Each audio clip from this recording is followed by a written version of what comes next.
falar agora sobre dois capítulos muito importantes do livro de Hebreus, capítulos 10 e 11.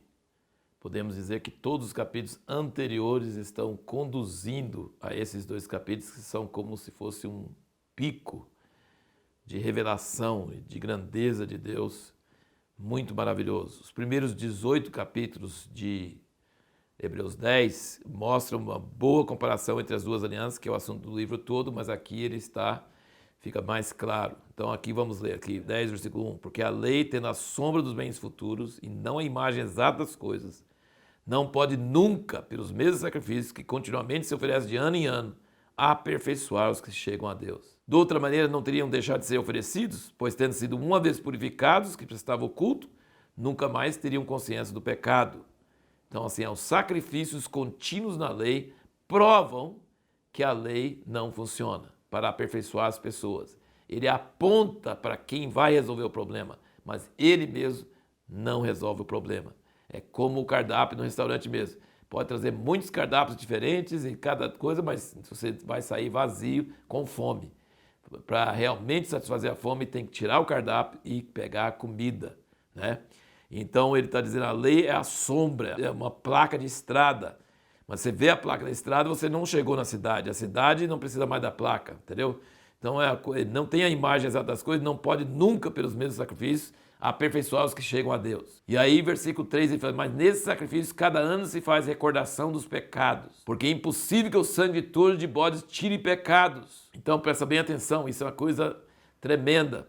Muitos pastores, muitos líderes hoje usam o momento da ceia para pedir para as pessoas examinar a si mesmo para ver se está em pecado. Quando fala para examinar para ver como você está, não é para ver se está em pecado, porque você é a pior pessoa para saber se está em pecado.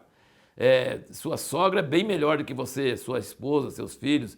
Você apontar seus próprios pecados, você não sabe, você se acha bom. E a hora de confessar seus pecados não é na hora da ceia. A hora de confessar seus pecados é quando o Espírito Santo te convence em qualquer momento que você estiver.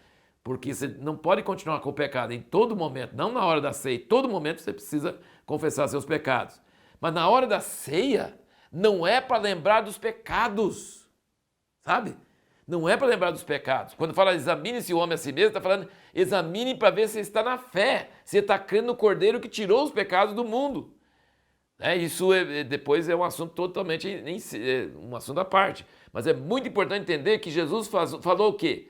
Fazei isso em memória de mim e não em memória dos seus pecados.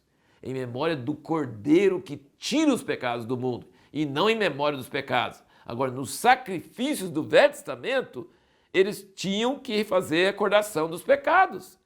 Aqui ele diz, no versículo 3, nesses sacrifícios, cada ano se faz recordação dos pecados. Porque não para de pecar. Faz o sacrifício, mas depois vai pecar de novo. Faz o sacrifício, vai pecar de novo.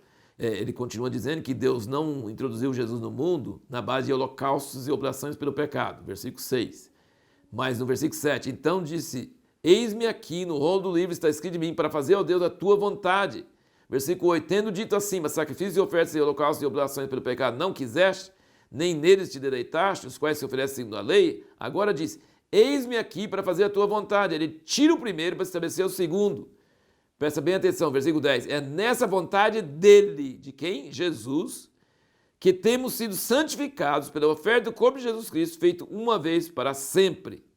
E aí, versículo 14, ele diz, pois com uma só oferta tem aperfeiçoado para sempre os que estão sendo santificados. E aí ele cita Jeremias 31 e diz, versículo 17, não me lembrarei mais de seus pecados e de suas iniquidades. A ceia é para lembrar de Jesus que com uma só oferta, com um só sacrifício, nos aperfeiçoou. A gente já é perfeito? Não. A gente está sendo aperfeiçoado por essa obra uma vez por todas. Ele diz, versículo 14, pois com uma só oferta tem aperfeiçoado para sempre os que estão sendo santificados. Então é assim, muito interessante isso aí. Agora, deixa eu comentar uma outra coisa. O sangue de Jesus serve para dois propósitos. Aqui, no capítulo 9, nós não comentamos, mas aqui diz, no versículo 14, quanto mais o sangue de Cristo, que pelo Espírito Eterno se ofereceu a si mesmo imaculado a Deus, purificará das obras mortas a vossa consciência para servirdes ao Deus vivo. Então o sangue de Jesus Cristo me purifica a minha consciência, mas você é pecador. É, mas ele pagou o pecado, o sangue dele me limpa o pecado. Beleza. Mas aqui no 17 que nós acabamos de ler, o sangue de Jesus faz com que Deus esqueça dos nossos pecados. Ele diz aqui, não me lembrarei mais de seus pecados e suas iniquidades. Ora, onde há remissão deles, não há mais oferta pelo pecado. Então o sangue de Jesus funciona lá com Deus e funciona cá com nossa consciência. Diante disso, aí Paulo começa aqui no versículo 19 a falar como a gente deve proceder. A nossa prática, a primeira coisa, ele fala no versículo 19, tendo, pois, irmãos, ousadia para entrar no santíssimo lugar pelo sangue de Jesus. E aí ele continua falando ele fala sobre o batismo, né? Tendo o corpo lavado com água limpa, mente, coração com consciência pura, e não deixar de reunir. E depois ele fala sobre como é terrível o castigo de alguém que despreza o sangue de Jesus, que se desvia da fé, que se apostata da fé.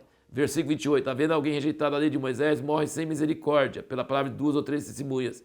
De quanto maior castigo cuidais vós, será julgado merecedor aquele que pisar o Filho de Deus, tiver por profano o sangue da aliança com que foi santificado e ultrajar o Espírito da graça? Pois conhecemos aquele que diz, minha vingança eu retribuirei outra vez, o Senhor julgará o seu povo. Horrenda coisa é cair nas mãos de Deus vivo. Então ele está sempre exortando eles que já sofreram muito, mas para não voltar atrás, para não duvidar, para não parar de crer, de confiar em Deus. E ele está falando que a gente deve ter temor. Então, a pergunta que nós fizemos no último vídeo foi, o que deve ser nossa atitude prática diante da revelação da grandeza da nova aliança? Nós devemos ter grande temor e reverência, entendendo que é uma grande salvação, mas que também é um grande perigo se você rejeitar tão grande salvação. Nós não devemos considerar como uma coisa comum, banal. Nós devemos entrar com ousadia no caminho que ele inaugurou, no santíssimo lugar, na presença de Deus.